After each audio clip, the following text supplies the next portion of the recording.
Muito bem, amigos, sejam todos bem-vindos aqui no canal Assunto do Dia. Agora trago para vocês um escândalo no Poder Judiciário. Após Moraes usar vídeo fora dos autos para condenar Bolsonaro. Escândalo total. Moraes rasga a Constituição e manipula o julgamento de Bolsonaro. Mas não sou eu que estou dizendo isso não, tá bom? Juristas, aliás, que ficaram perplexos ao saber do vídeo. Um juiz agora pode fabricar provas? Ações autoritárias do relator deixam juristas perplexos e levantam, aliás, e isso levou a séria suspeita sobre a imparcialidade do Supremo Tribunal Federal. O que acontece? O Brasil está testemunhando um verdadeiro golpe contra a justiça. Durante o julgamento da denúncia contra Jair Bolsonaro e seus aliados, o ministro relator violou descaradamente a Constituição ao exibir vídeo que sequer estavam no processo em um auto flagrante de abuso de poder. Inclusive, está a fonte para vocês aí, é da revista Oeste, onde juristas estão indignados com isso que aconteceu. Tanto é que as defesas dos patriotas, acusados de suposta tentativa de golpe de Estado, denunciaram uma grave irregularidade na sessão da primeira turma do STF. E isto pode chegar até a Corte Interamericana de Direitos Humanos, viu? Pode chegar até a OEA. E o que aconteceu? Nesta quarta-feira, o ministro relator, em mais um ato autoritário, exibiu um vídeo que não consta nos autos do processo para justificar as denúncias, causando reviravolta entre os advogados de defesa e os juristas. Sem qualquer prova e inclusão nos documentos do caso, Moraes decidiu simplesmente projetar imagens que, segundo ele, comprovariam a materialidade dos fatos ocorridos em 8 de janeiro. Um vídeo totalmente editado, colocando ali o que convinha.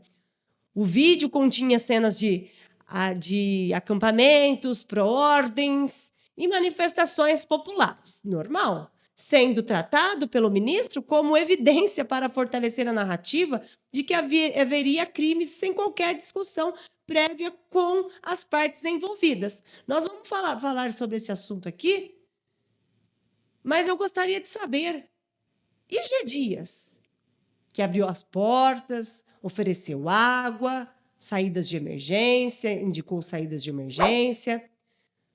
As suas imagens foram vazadas pela CNN Brasil. Ele, que era o ministro do Gabinete Institucional, brevemente pediu exoneração. E um governo que era contra uma instalação de CPMI, rapidamente ficou favorável. Ele que era contra, primeiro por Soraya Tronic, que abriu aí um pedido, uma coleta de assinaturas para abrir uma CPI. Primeiramente foi CPI dos atos do dia 8 de janeiro. Depois, André Fernandes, que é da direita, colheu assinaturas para uma CPMI, onde deputados e senadores participariam. Todo o governo era contra. Vazou as imagens de G. Dias, aí eles ficaram a favor. Então, logo, pessoal, sobre as imagens foram apresentadas, advogados presentes na sessão se mobilizaram para contestar essa manobra suspeita. Tudo que for exibido no tribunal precisa estar nos autos. Declararam as defesas denunciando um possível cerceamento de defesa.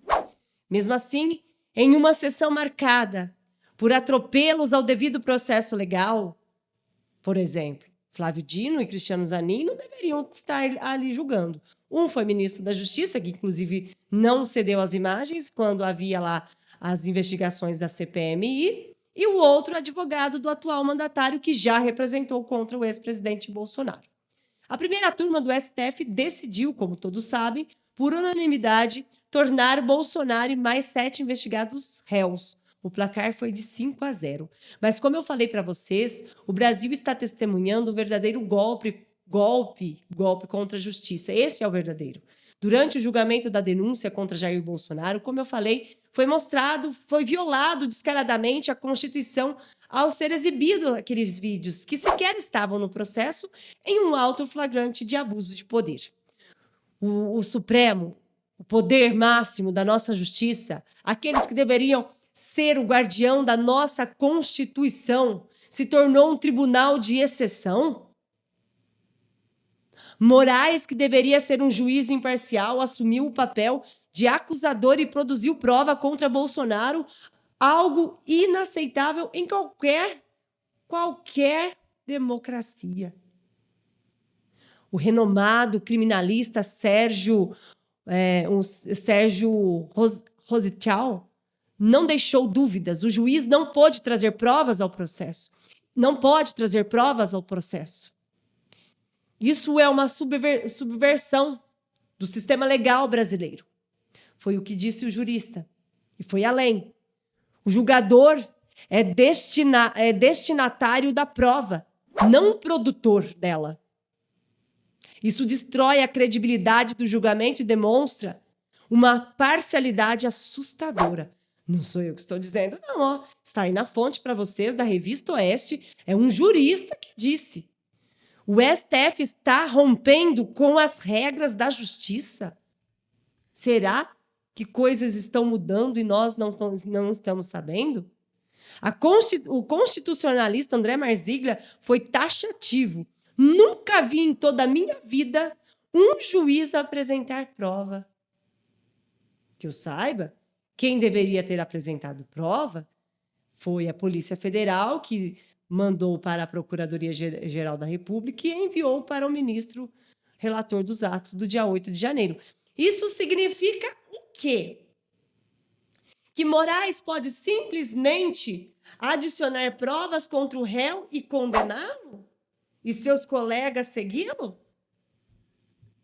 Nós não estamos aqui trazendo fake news, como o próprio magistrado disse, que vários influenciadores projetam fake news. Não, nós não estamos aqui trazendo fake news. Nós estamos aqui trazendo falas de juristas, falas com testamento dos advogados. Para provar tudo, o ministro retira o sigilo da conversa, da comovente carta escrita por Débora Rodrigues, e o Brasil treme, pessoal.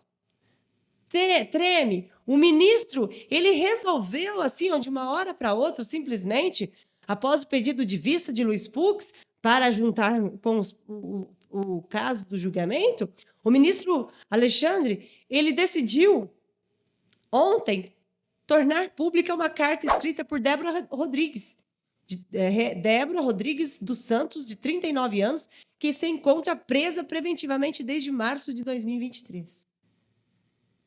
A cabeleireira foi denunciada pela PGR após ter escrito com batom numa estátua a justiça em frente ao STF. A frase escrita assim: perdeu, mané, uma frase dita por um ministro da corte.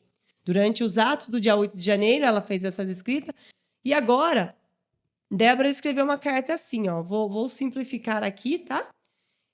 Eis a comovente carta escrita por Débora. Excelentíssimo ministro, doutor Alexandre de Moraes, que este, né, ela quis dizer, um encontre com saúde e paz. Me chamo Débora e venho, através desta carta, me comunicar amistosamente com Vossa Excelência. Não sei ao certo como dirigir as palavras a alguém do cargo tão importante, portanto, peço que o doutor desconsidere eventuais erros. Sou uma mulher cristã, tenho 39 anos, trabalho desde os meus 14 anos de idade. Sou esposa, sou mãe. Excelência, para não tomar muito o seu tempo, vou direto ao ponto. Sou uma cidadã comum e simples, e sempre mantive minha conduta inabalada. Jamais compactuei com atitudes violentas ou ilícitas. Fui a Brasília, pois acreditava que aconteceria uma manifestação pacífica. Repudio o vandalismo, contudo, eu estava ali porque eu queria ser ouvida. Queria maiores explicações sobre o resultado das eleições tão conturbadas de 2022. Por isso, no calor do momento, cheguei a cometer aquele ato tão desprezível pichar a estátua. Olha só, pessoal, só um comentário aqui rápido. A pessoa chega a se humilhar. A pessoa chega a se humilhar para que ela não seja presa, para que ela não tenha 14 anos determinado de prisão, para que ela continue criando e trabalhando e criando seus filhos, como ela disse aqui mais acima, que é o coração que bate fora do peito são os seus filhos. Ela disse o seguinte: quando eu estava próxima à estátua, um homem pelo qual eu jamais vi começou a escrever a frase e pediu para que eu a terminasse, pois sua letra era ilegível. Talvez tenha me faltado malícia para rejeitar o convite, o que não justificaria minha atitude. Me arrependo deste ato amargamente, pois causou separação entre eu e meus filhinhos. Pessoal, que atitude assim dessa mãe que não se calou e se humilhou, pessoal. Mas só que eu discordo dela. Mas a gente não pode acreditar somente e dobrar os joelhos e acreditar na justiça divina. Eu acredito. Eu acredito na justiça divina, que quando nós menos esperarmos, tudo isso vai cair por terra. As pessoas estão sofrendo, presas, como eles disseram ontem no julgamento. Muita indignação tomou meu coração, tomou minha mente, onde eu vi ministros ali fazendo piadas, quando pessoas movidas por um sentimento de indignação. Cadê onde diz da Constituição?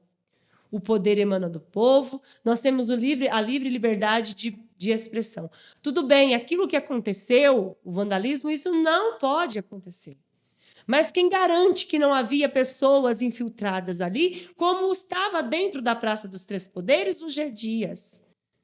Agora, pessoal, a Débora termina assim: portanto, venho pedir perdão por este ato que até hoje me causa vergonha e consequências irreparáveis. Sei que não deveria, mas hoje tenho aversão à política e quero ficar o mais distante possível disso tudo. É isso. A desesperança toma a maioria dos cidadãos brasileiros. E aí o que acontece? O nosso país afunda a cada dia mais. Eu me revolto com toda a situação que esses presos dos atos do dia 8 de janeiro estão vivendo.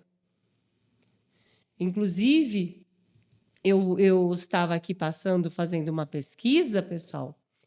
Eu vi o seguinte, onde o ministro, aqui uma notícia, onde Moraes nega domiciliar a um homem com câncer condenado por 8 de janeiro. Está aqui, depois nós podemos falar sobre este assunto. Eu somente peço que você deixe aí o seu like, compartilhe o máximo que você puder essa notícia. Aqui nós sempre estaremos juntos e trazendo a verdade. E o nosso comentário, e deixe o seu também, por gentileza. Forte abraço, que Deus abençoe a sua casa e a sua vida. Deus abençoe.